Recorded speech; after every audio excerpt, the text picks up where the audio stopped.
Little Havens has seen us through really hard times.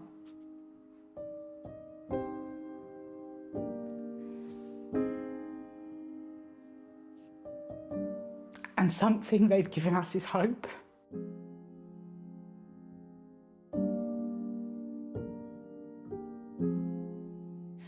So my name's Adelaide. I'm mum to Oscar, who is looked after by the hospice, but also Jack, his little brother. Oscar loves being cheeky, so if he's got the opportunity to be cheeky to you or laugh at you, he will, he will do that.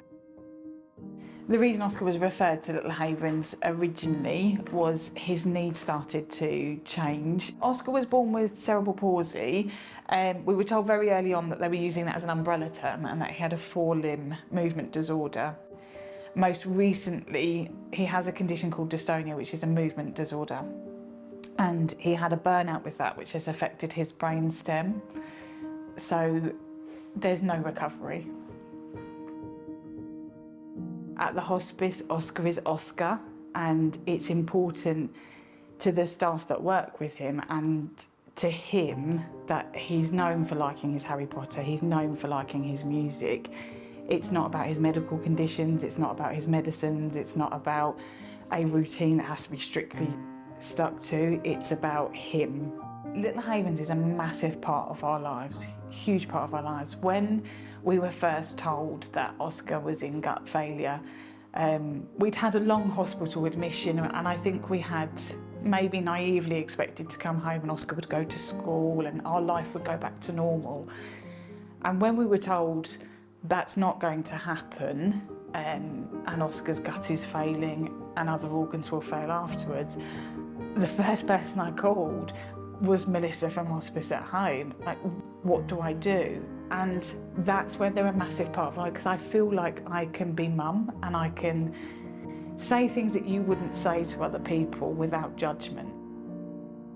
So Oscar became quite unwell before Christmas, and I think that was the first time we'd experienced with the hospice and more symptom management, end of life care. Coming from the hospital to the hospice was almost a relief. Again, they gave us hope that our wishes were going to be respected. For example, it was important for us that Oscar still accessed outside, and that was respected. He was in his bed and he went outside. We wrapped him up really warm, bless him. And it's much more to us than respite. They want to make Oscar happy, and that's what Little Havens does for us, is as a family, nothing's impossible. If we say we want to go to the beach for the day, everybody will rally and make that happen. If we say we want to have a day with the boys with animals, again, everybody will rally and make that happen for us to make memories. So Little Havens to us is much more than overnight stay. It's almost like an extension of our family. So the nurses for Little Havens are incredibly special. And I always say this when people ask me about Little Havens, you can't teach what they give. It comes naturally to them. They naturally care.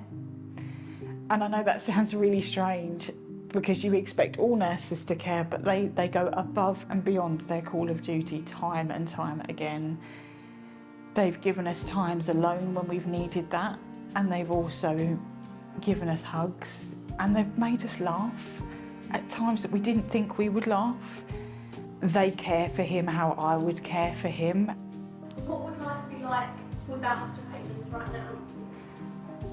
Set me off.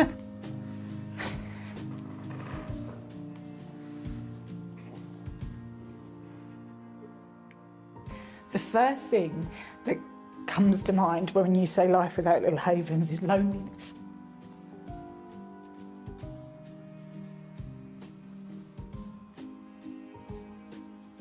I think our world would be very isolated. And I don't think we would have had the opportunities to hold on to a little bit of hope and to be around people who understand what you're going through and love our children as much as we do.